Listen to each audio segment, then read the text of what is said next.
সোহা, এ কি দেখছি আমি? পুরো গ্রাম তো ধ্বংস হয়ে যাবে। তোরা কেউ বাঁচতে পারবি না। আজকে তোদের হাত কাটছে, এরপর তোদের গলা কাটবে, তোদের পুরো গ্রামকে ধ্বংস করে দেবে। সাধু বাবা, এর কিছু আপনি করতে পারবেন না? আমি কেন? কারো দ্বারা সম্ভব নয়। এই গ্রামে কাল ছায়া নেমে এসেছে। তোরা যদি বাঁচতে চাস, এই গ্রাম থেকে পালিয়ে যা। সাধু বাবা, আমরা বাড়িঘর ছেড়ে কোথায় যাব? সেটা আমি বলতে পারবো না। তোরা যদি প্রাণে বাঁচতে চাস, গ্রাম ছেড়ে পালিয়ে যা। আমারও এখানে থাকা ঠিক হবে না, আমার বিপদ হতে পারে। আমি গেলাম।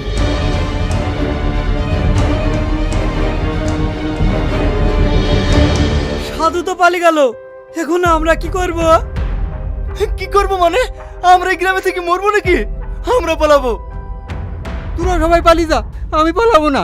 আমি এই বাপের ভিটিতেই থাকবো। ভাই ভাই, কি হলো বুড়ি, কি হলো? সাধু সাধু,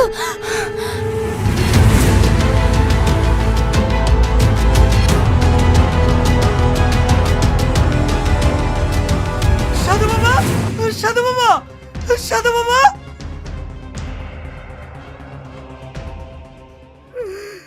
সাধু বাবা নাই রে। দেখলি তো, শুধু আমাদের জন্য আজ এই ভালো মানুষটা মরে গেল। তোরা দেখলে থাক, আজ জমি জায়গা সব বিক্রি করি এই গ্রাম থেকে চলে যাবো। সবই ঠিক আছে ভাই, কিন্তু আমাদের এই জমি জায়গা এখন কে নেবে? একজন আছে, যার কাছে গেলে আমাদের জমি জায়গাগুলো নিতে পারে। হ্যাঁ, চলো, চলো।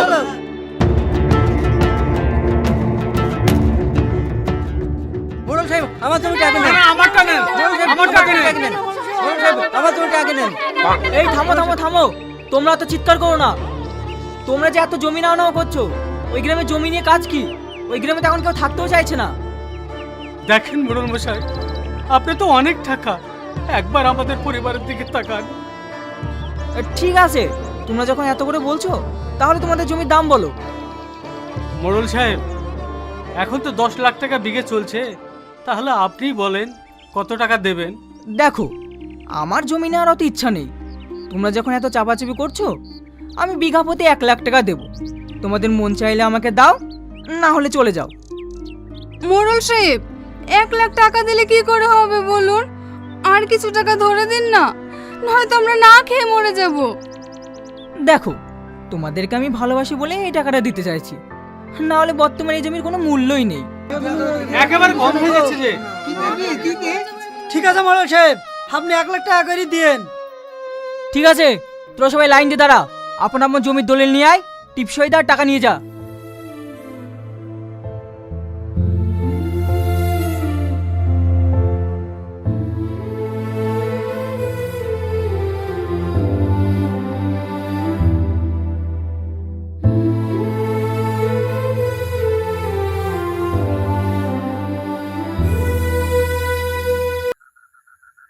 স্যার, কোনো আভাস পাচ্ছেন? কই, কিছুই তো বুঝতে পারছি না। কনস্টেবল, তুমি এত কাঁপছো কেন? তোমার ভয় লাগছে? ভয় করলে না, পুলিশের চাকরি করতে না, আমার জ্বর এসেছে। কই জ্বর আসছে তোমার? গা তো পুরো ঠান্ডা। স্যার, এই জ্বর আপনি বুঝতে পারবেন না, এই জ্বর অন্তরের জ্বর। হ্যাঁ হ্যাঁ, আমি সবই বুঝতে পারছি কি কারণে তুমি এইভাবে কাঁপছো।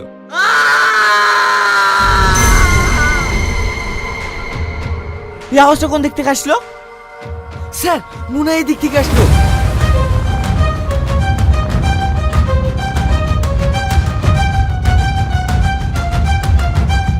কি হলো গো তোমার? ওরকম করছো কেন?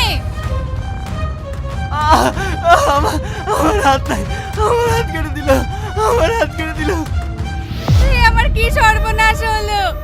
কে কোথায় আছো গো? তাড়াতাড়ি আসো, আমার স্বামীর হাত কেটে দিয়েছে।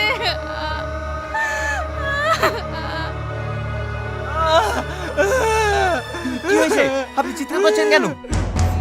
স্যার, স্যার, আমার হাত কেটে দিল, স্যার, আমার হাত কেটে দিল, স্যার। শান্ত হন, শান্ত হন। আপনার যে হাত কেটে দিয়েছে, আপনি কি টাকা দেখেছেন? না স্যার, আমি কাউকে দেখিনি। ঘর থেকে বেরিয়ে কেবল বাথরুমের দিকে যাচ্ছি, আর কে জানে হাতটা নিলে হাতটা কেটে দিল স্যার, কেটে দিল স্যার। কি ব্যাপার, আপনারা দাঁড়িয়ে আছেন যে? এনাকে হসপিটালে নিয়ে যান। না স্যার, রাতে আমি হসপিটালে যেতে পারবো না, না হলে আমার হাত কেটে দেবে। আমি একটা জিনিস বুঝতে পারছি না, এই গ্রামে আর কত লোকের হাত কাটে পড়বে? স্যার ছোট মুখে একটা বড় কথা বলবো। স্যার আমার মনে হয় এই কাজ কোনো জন্তু জানার না, ভূত পেতনি হইতে পারে। চুপ করো, ওসব ভূত ভূত বলে কিছু হয় না। যা কিছু আছে এই গ্রামে আছে। এই তুমি ওইদিকে যাও, আর তুমি ওইদিকে যাও, ভালো করে নজর রাখবে। ঠিক আছে স্যার। কই দেখি আপনার হাতটা কিভাবে কেটেছে? না স্যার, প্রচন্ড যন্ত্রণা করছে স্যার। স্যার স্যার বাঁচান বাঁচান। রাকেশ,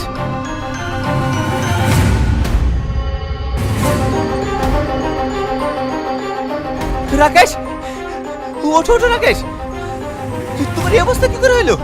তোমাকে জাগাত করেছে, তুমি তাকে দেখিছো? আমি কাউকে দেখতে পাইনি স্যার, দেখলে তো গুলি করে দিতাম। কে যেন আমার হাতটা কেটে দিয়ে পালিয়ে গেল। চারিদিক ঘুরে আর কাউকে দেখতে পেলাম না স্যার। স্যার আমার হাত কাটতে পারেনি, আমাকে ঠাল মেরে ফেলতে পালিয়ে গেছে। তোমরা সব পাগল হয়ে গেছো নাকি? প্রায় কারো হাত কেটে চলে যাচ্ছে, অথচ তোমার কাউকে দেখতে পাচ্ছ না। আমি তো কিছুই বুঝতে পারছি না। স্যার আপনার ভাষায় এতদিন ধরে ছিলাম, হান না ওই সুরমান চাচার একটা পরিচিত উস্তাদ আছে, কালকে ওকে এই গ্রামে নিয়ে আসবো। কোন সুরমান চাচা? যার গতকাল হাত কেটে দিয়েছে ওই সুরমান চাচা। তোমরা তো দেখছি কুসংস্কারকে বিশ্বাস করছো। ঠিক আছে, তোমাদের যা ইচ্ছে তোমার তাই করো, আমি আর কিচ্ছু বলবো না। চলো রাকেশ, তোমাকে হসপিটালে নিয়ে যেতে হবে। আচ্ছা আপনারা কি করছেন বলুন তো? একটা পুরো গ্রাম ফাঁকা হয়ে যাচ্ছে আর আপনারা হাত গুটিয়ে বসে আছেন। কি করব বলুন ম্যাডাম, আমরা আমাদের মতো অনেক চেষ্টা করেছি, কিন্তু কোনো উপায় বের করতে পারিনি। আচ্ছা আপনি একটা কথা বলুন তো, এই গ্রামের লোকজন গ্রাম ছেড়ে কোথায় যাচ্ছে? ম্যাডাম, জমি জায়গা সব বিক্রি করে দিয়ে এ ওর আত্মীয়র বাড়ি চলে যাচ্ছে। 1 মিনিট, জমি জায়গা বিক্রি করে দিয়ে চলে যাচ্ছে মানে? ওদের জমি নিচ্ছে কে? ম্যাডাম, ওই পাশের গ্রামের মোড়ল সাহেবকে। সব জমি উনি একাই নিচ্ছেন? হ্যাঁ ম্যাডাম, নেবেই বা না কেন? 10 লাখ টাকার জমি 1 লাখ টাকা পাচ্ছে।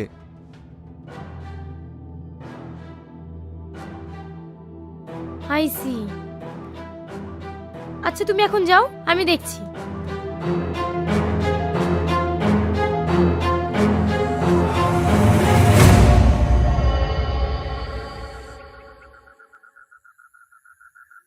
মাল খেয়ে যদি না হবে আমার, তবে কিসের মাতাল?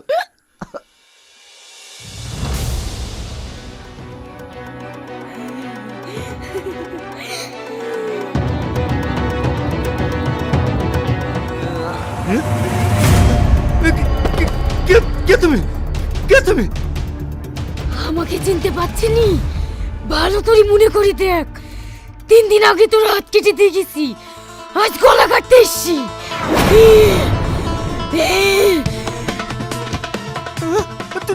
তুমি কে হাত কাটবা? আমি তো আমার হাত নিজে কেটেছি। সত্যি করে বল, তুই কিসের জন্য নিজে নিজে হাত কেটেছি? না না, আমি বলবো না, বললে ওরা সব মেরে ফেলবে আমাকে। সত্যি করে বল, নাহলে এখানে তোকে আমি মেরে ফেলবো। বল। মুখ কাঁচাইবে না, মুখ কাঁচাইবে না, আমি সব বলছি, আমি সব বলছি।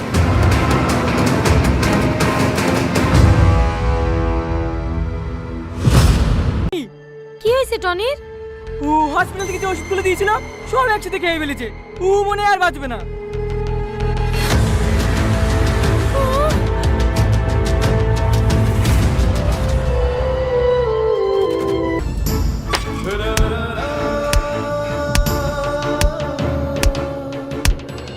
কি হলো মার?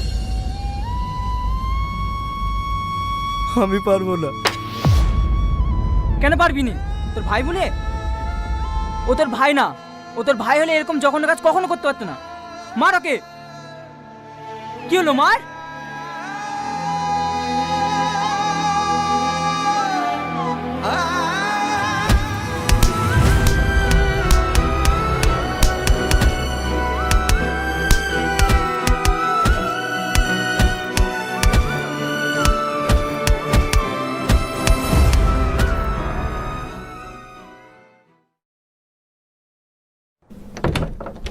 ম্যাডাম টনির মা দেখা করতে এসছে। বলো এখন দেখা করা হবে না। খুব কান্নাকাটি করছে। ঠিক আছে, বেশিক্ষণ দেখা করতে দেবে না, জাস্ট 5 মিনিট। ঠিক আছে ম্যাডাম।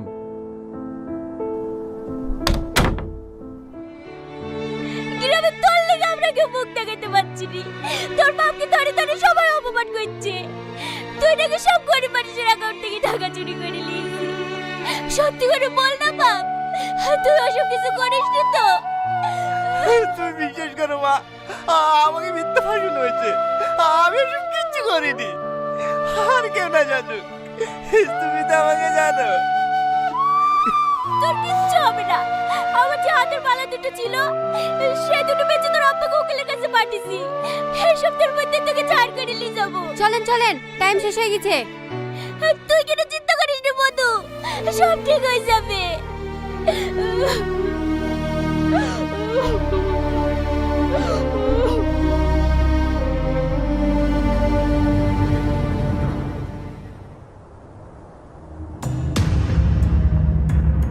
হ্যালো স্যার, আপনাদের একজনকে ধরে ফেলেছে। ওকে মুখ খুলেছে? না স্যার, কিন্তু ওকে যেভাবে টর্চার করছে ও মনে হয় সব ভুলেই ফেলবে। যত তাড়াতাড়ি সম্ভব আপনারা জায়গা চেঞ্জ করে ফেলেন।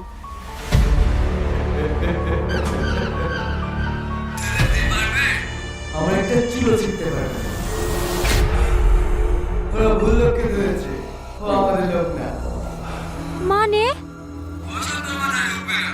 খবরটা দেওয়ার জন্য তোর অ্যাকাউন্টে 1 লাখ টাকা ট্রান্সফার করে দিয়েছি। চেক করে দিস। হ্যাঁ স্যার, এসেছে।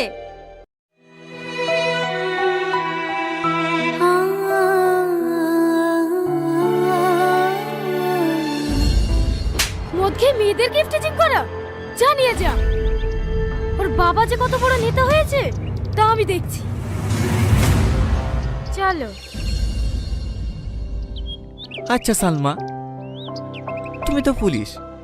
আমি যদি কোনোদিন কোনো অন্যায় করে ফেলি, তুমি আমার গায়ে হাত তুলবা? হ্যাঁ, তীরে টাঙি পেটাবো।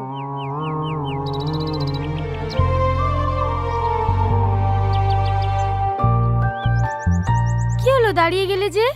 বাড়ি যাবে না? যাসি।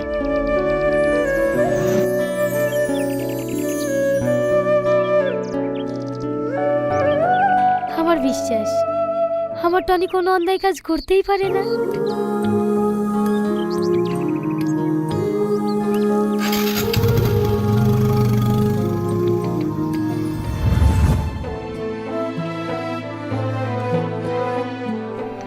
ম্যাডাম চলেন। কি ব্যাপার ম্যাডাম, আপনি কান্না করছেন? কই না তো, বল। ডিউটিতে যাবেন না? হ্যাঁ, তুই চল, আমি আসছি।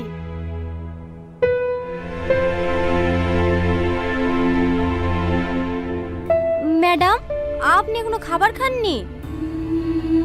না, ভালো লাগছে না।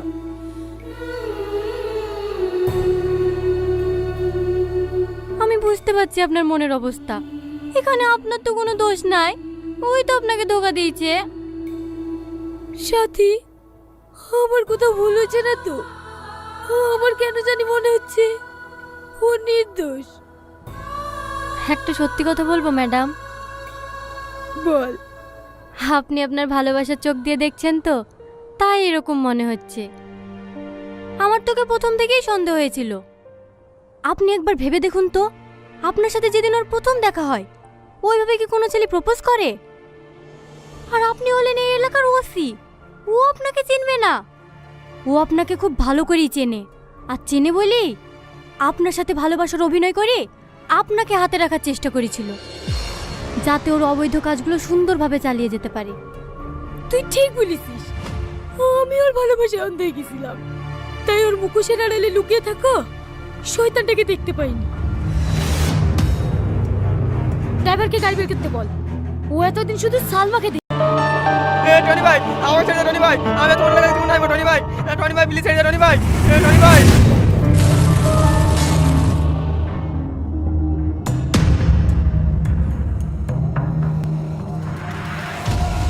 না না ভাই, টনি ভাই, টনি ভাই, না না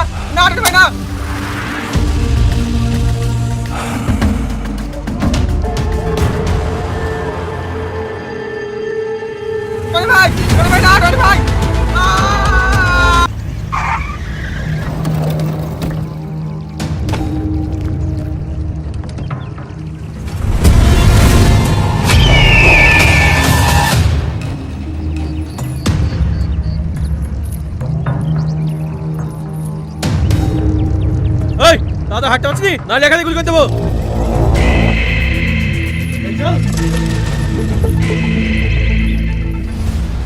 মহামান্য আদালত, এই সেই কুখ্যাত খুনি যে দিনের বেলা একটা পরিবারকে নৃশংসভাবে হত্যা করেছে, এর কাছ থেকে একটা কোলের বাচ্চাও রেহাই পায়নি। তাই মহামান্য আদালতের কাছে আমার একটাই আবেদন রইল, এই আসামিকে যেন মৃত্যুদণ্ড দেওয়া হোক। অবজেকশন ইওর অনার, বিনা প্রমাণে আমার মক্কেলকে খুনি বলতে পারে না। আমার মক্কেল নির্দোষ। অবজেকশন মাই লর্ড, আমি বিনা প্রমাণে কাউকে খুনি বলছি না।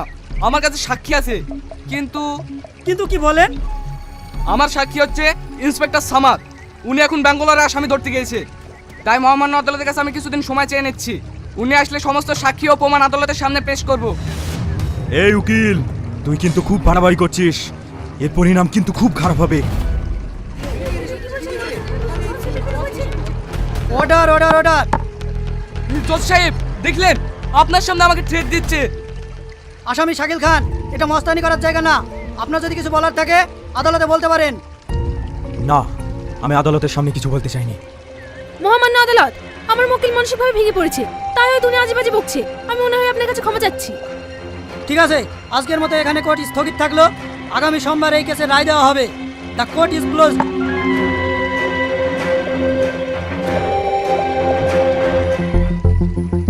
দিতে আর যদি না পারিস না, তোদেরকে শেষ করে দেবো। কিরে, যে কাজটা দিয়েছিলাম সেই কাজটা ঠিক মতন হয়েছে? দাদা, আপনি বলেছেন আর কাজ হবে না, দুজনকে খালাস করে দিয়েছি। সাবাস, তোর মাসখানেকের জন্য গা ঢাকা দে। দাদা, দাদা আমাদেরকে বাঁচান।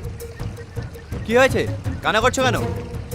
আমরা জানি আপনার অনেক ক্ষমতা, আমাদেরকে একটু হেল্প করেন না। আরে কি হয়েছে সেটা বলবে তো? আমরা দুজন দুজনকে অনেক ভালোবাসি, আমাদের ফ্যামিলির লোক কেউ মানছে না। আমার আব্বা আমার জোর করে কাল বিয়ে দিয়ে দিচ্ছে। আপনি আমাদের বাঁচান। এই, এখানে ভালোবাসি তাহলে মারাটা আসিস তো, কাকে মারা করতে হবে সেটি বল। বিশু, তোমার বাড়ি কোথায়? আমার বাড়ি দাঁতপুর। তোমার কোনো চিন্তা নাই, তুমি যাকে ভালোবাসো তার সাথে তোমার বিয়ে হবে। এই বিশু, বিয়ের ব্যবস্থা কর। এই চ।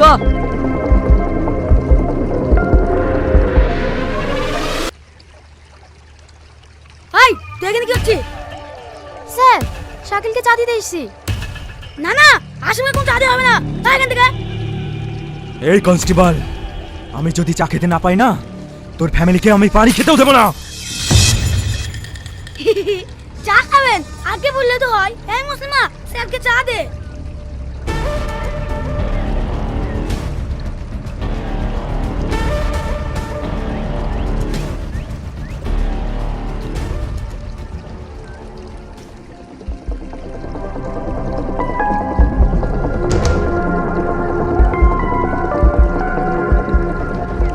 দাদা, আমি সব রকম চেষ্টা করে দেখেছি, আপনাকে কোনোভাবে বাঁচাতে পারবো না। আর আপনার বিরুদ্ধে সাক্ষী একমাত্র ইন্সপেক্টর সামাদ। ও যদি সাক্ষী দিয়ে দেয় তাহলে আপনার ফাঁসি হবে। আপনি যদি বাঁচতে চান তাহলে ইন্সপেক্টর সামাদকে একবার পৃথিবী থেকে সরিয়ে দেন। আর এই কাজটা করতে পারবে আপনার ছোট ভাই টনি। টনিকে দিয়ে না, ওই অফিসারের ফ্যামিলি সবাইকে শেষ করে দেবো। কোন টনির কথা বলছো ভাই? মাছ বেচে ওই টনি, না ছাগলের ব্যাপারই করে ওই টনি? টনি হলো সেই জম যার হাতে কেউ রেহাই পায় না। ও আমার ভাই।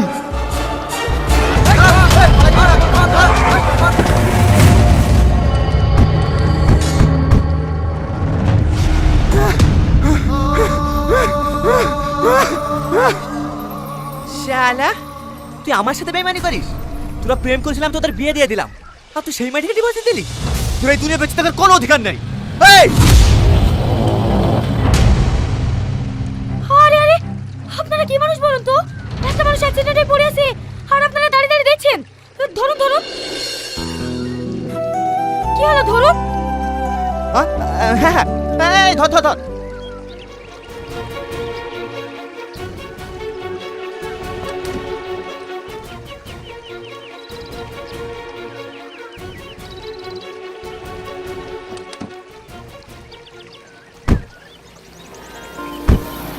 এই সালমা, তাড়াতাড়ি আয়, আমাদের আবার লেট হয়ে যাচ্ছে। হ্যাঁ আসছি। আপনি সত্যি অনেক ভালো মানুষ। যান তাড়াতাড়ি অনেক হসপিটালে নিয়ে যান।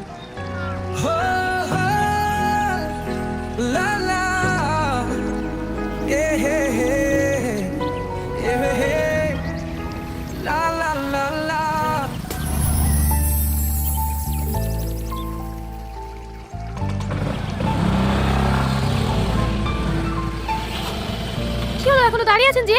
তাড়াতাড়ি যান। হ্যাঁ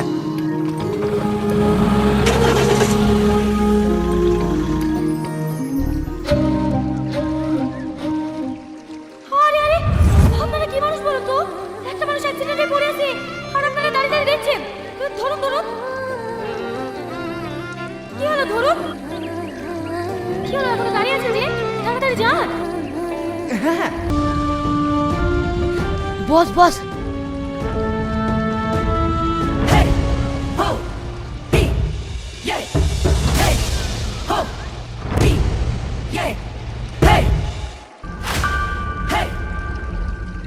দাদা, টনি তুই এসে আমি জানতুক তুই আমার বিপদের কথা শুনে কোনোদিনই থাকতে পারবি না। দাদা, তুমি কার জন্য এই জেলে এসো তার নাম শুধু আমাকে একবার বলো, তাকে আমি এই দুনিয়া থেকে সরিয়ে দেবো। ওই শালা ইন্সপেক্টর সামান, তুই আমাকে বাঁচা ভাই। ও যদি সাক্ষী দেয় না আমার ফাঁসি হয়ে যাবে। হাইলে তুমি চিন্তা করো না দাদা, ও কোর্টে পৌঁছানোর আগেই ওকে উপরে পৌঁছে দেবো। এই চল।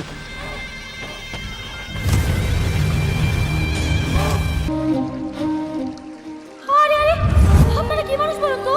একটা মানুষ অ্যাক্সিডেন্টে পড়ে আছে আর আপনারা দাঁড়িয়ে দাঁড়িয়ে দেখছেন। ধরুন ধরুন। কি হলো ধরুন? কি হলো এখনো দাঁড়িয়ে আছেন যে? তাড়াতাড়ি যান।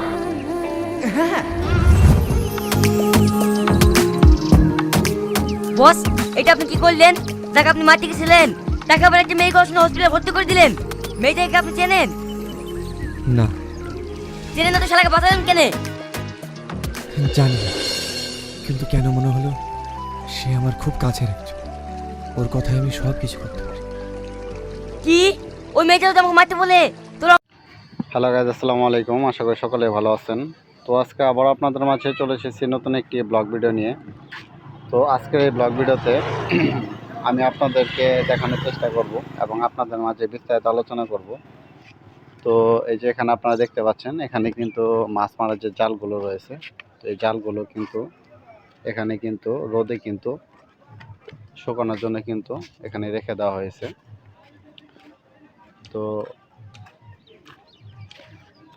প্রতিদিনই কিন্তু এই জালগুলো দিয়ে কিন্তু মাছ কিন্তু ধরা হয়ে থাকে, আপনারা দেখতেই পাচ্ছেন। আর এই জালগুলো কিন্তু বেশিরভাগই কিন্তু নদীতে মাছ ধরার কাজে কিন্তু ব্যবহার করা হয়ে থাকে। এবং এই জালগুলো দিয়ে কিভাবে মাছ ধরা হয়ে থাকে এটা কিন্তু আপনারা সকলেই জানেন। এবং এই জালগুলো কিন্তু আমি যদি আপনাদেরকে দেখানোর চেষ্টা করি, এই যে এখানে কিন্তু ফর্ম রয়েছে, তো দেখতে পাচ্ছেন। আর এটা কিন্তু পানিতে কিন্তু ভেসে থাকে। তো পানিতে ভেসে থাকার জন্যই কিন্তু এই ফর্মগুলো কিন্তু ব্যবহার করা হয়ে থাকে। কারণ আমরা কিন্তু সকলেই জানি যে ফর্মগুলো রয়েছে, তো এগুলো কিন্তু পানিতে কিন্তু তলিয়ে যায় না, তো এই জন্যই কিন্তু এই ফর্মগুলো ব্যবহার করা হয়েছে। এবং সাইডে কিন্তু এই যে দেখতে পাচ্ছেন রশি রয়েছে, এই রশিগুলো দিয়ে কিন্তু খুব শক্তভাবে কিন্তু এই ফর্মগুলো কিন্তু বেঁধে দেওয়া হয়েছে, যাতে করে এগুলো ছুটে না যায়। এবং এই যে আপনারা জালগুলো দেখতে পাচ্ছেন, এই জালগুলো কিন্তু অনেক বড় জাল, এবং কি এই জালগুলো দিয়ে কিন্তু অনেক বড় বড় মাছ কিন্তু ধরা হয়ে থাকে। তো ছোট মাছ থেকে শুরু করে অনেক বড় বড় মাছ কিন্তু এই জাল দিয়ে কিন্তু ধরা হয়ে থাকে। তো বেশিরভাগ এই জালগুলো কিন্তু নদীতেই কিন্তু মাছ মারার কাজে কিন্তু ব্যবহার করা হয়ে থাকে। এবং কি বড় বড় যে পুকুর রয়েছে, তো ওই পুকুরেও কিন্তু এই জালগুলো দিয়ে কিন্তু মাছ ধরা হয়ে থাকে, তো দেখতে পাচ্ছেন। এবং এই যে জালগুলো দেখতে পাচ্ছেন, এই জালগুলো কিন্তু আমরা বাজারে কিন্তু ক্রয় করতে পারি।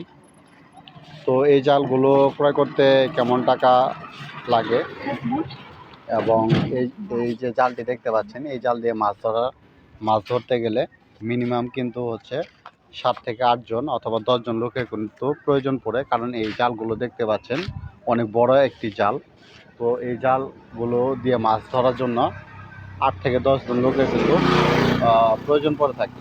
তো বন্ধুরা, যারা আমার চ্যানেলে ব্লগগুলো দেখছেন, আর এই ব্লগগুলো যদি আপনাদের কাছে ভালো লেগে থাকে অবশ্যই লাইক, কমেন্ট এবং শেয়ার করবেন। তো সকলে ভালো থাকবেন। আসসালামু আলাইকুম।